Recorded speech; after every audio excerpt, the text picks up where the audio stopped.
दोस्तों आपका फिर एक बार स्वागत है आपके अपने चैनल डीए न्यूज पर। दोस्तों नेपाल को देवताओं का घर कहा जाता है और इसका अंदाजा इसी बात से लगाया जा सकता है कि जहां एक ओर बर्फ से ढकी हुई पहाड़ियां हैं, वहीं दूसरी ओर तीर्थ स्थान है। तो दोस्तों आज की इस वीडियो में हम आपको बताने वाले हैं नेपाल के बारे में और उससे जुड़ी कुछ ऐसी बातें जो शायद आप ना जानते हो। तो चलिए आपका ज्यादा समय ना लेते हुए वीडियो की शुरुआत करते हैं। दोस्तों वीडियो की शुरुआत करने से पहले आपसे एक छोटी सी रिक्वेस्ट है, अगर आपने अभी तक हमारे चैनल को सब्सक्राइब नहीं किया है तो चैनल को सब्सक्राइब कर लें, जिससे कि आने वाले वीडियो की नोटिफिकेशन सबसे पहले आप तक पहुंच सके। दोस्तों नेपाल आधिकारिक रूप से नेपाल संघीय लोकतंत्रीय गणराज्य दक्षिण एशिया का 26.4 मिलियन जनसंख्या वाला बंदरगाह विहीन देश है। यह एक बहुजातीय देश है जिसकी आधिकारिक राष्ट्रीय भाषा नेपाली है और नेपाल की राजधानी काठमांडू है और साथ ही यह नेपाल का सबसे बड़ा शहर भी है। नेपाल के उत्तर में चाइना की बॉर्डर और दक्षिण पूर्व और पश्चिम में भारत की बॉर्डर है। दोस्तों आपकी जानकारी के लिए आपको बता दें कि कम भारतीय गलियारों और भारतीय राज्य सिक्किम की वजह से नेपाल में ना ही बांग्लादेश की बॉर्डर है और ना ही भूटान की,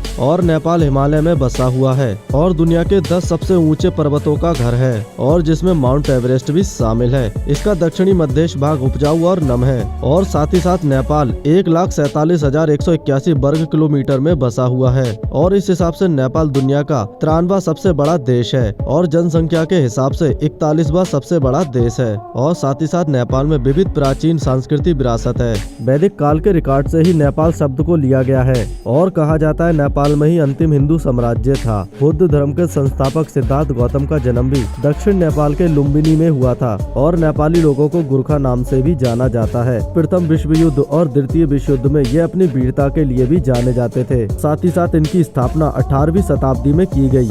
दोस्तों आपकी जानकारी के लिए आपको बता दें कि नेपाल की भारत के साथ काफी अच्छी दोस्ती भी है और साथ ही साथ भारत और नेपाल का आपस में लेन देन भी चलता है और इस देश का अधिकतर हिस्सा प्राकृतिक सुंदरता और हिमालय पर्वत की श्रेणियों के अंतर्गत बसा होने के कारण शुरू से ही देश में विभिन्न जनजातियां विशेष का अधिवास रहा है। नेपाल की ऐतिहासिक सामाजिक पृष्ठभूमि को देखें तो यहाँ के आम जीवन पर इन सभी जनजातियों का विशेष प्रभाव दिखाई देता है। आमतौर पर नेपाल में मगर, थारू, खास क्षेत्री, तमंग, नेवार, सरकी, बराई, माझी, राई इत्यादि जनजातियां देखने को मिलती हैं। तो चलिए अब दोस्तों नेपाल की भाषा पर बात करते हैं। वैसे तो नेपाल में प्रमुखता से आम बोली चाली में इस्तेमाल की जाने वाली भाषा नेपाली है, जिसे राष्ट्रीय भाषा और अधिकारी भाषा का स्थान प्राप्त है। और बात करें नेपाल में प्रयोग की जाने वाली अन्य भाषाओं का, तो देश में मैथिली, तमंग, थारू, भोजपुरी, उर्दू, हिंदी आदि भाषाओं का अधिकतर लोग प्रयोग करते हैं। तो चलिए दोस्तों आपको बताते हैं वहाँ के भोजन के बारे में। माना जाता है नेपाल का भोजन काफी स्वादिष्ट होता है और साथ ही साथ काफी हल्का होता है, जो पाचन व्यवस्था के लिए काफी बेहतर होता है। तो दोस्तों अगर आपका भविष्य में कभी नेपाल जाना होता है तो वहाँ के भोजन को एक बार जरूर खाकर देखें। वैसे तो नेपाल के मोमो,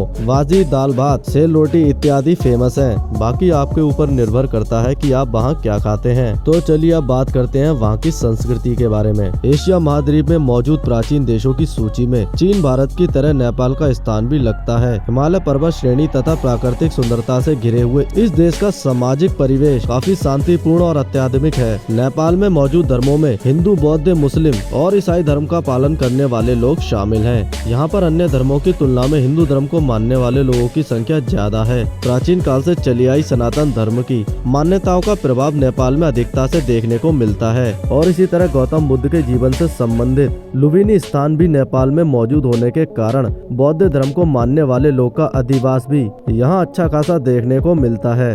नेपाल में मौजूद 7 राज्य और 77 जिलों के अंतर्गत विभिन्न जनजातियां विशेष लोगों का अधिवास मौजूद है, जिसकी वजह से इन सभी लोगों की धार्मिक आस्थाएं और मान्यताएं, भाषा, जीवन पद्धति, त्योहार, नृत्य, कला, संगीत, रिजवान आदि का प्रभाव विशेष रूप से नेपाल के सामान्य जीवन शैली और सामाजिक परिवेश पर हुआ है। त्योहार, होली, जन्माष्टमी, दशहरा आदि यहाँ के मुख्य त्योहार हैं। लेकिन दोस्तों साथ साथ सुनने में आया था कि नेपाल एक सेक्स फ्री देश है और इसमें कुछ समय पहले सेक्स फ्री करने की मांग की गई थी, लेकिन इस बात में कितनी सच्चाई है कुछ कह नहीं सकते। तो दोस्तों आशा करते हैं आपको हमारी वीडियो पसंद आई होगी। अगर पसंद आई है हमारी वीडियो को लाइक करके हमें मोटिवेट करें। हम फिर मिलेंगे एक नई वीडियो के साथ, तब तक के लिए जय हिंद, जय भारत।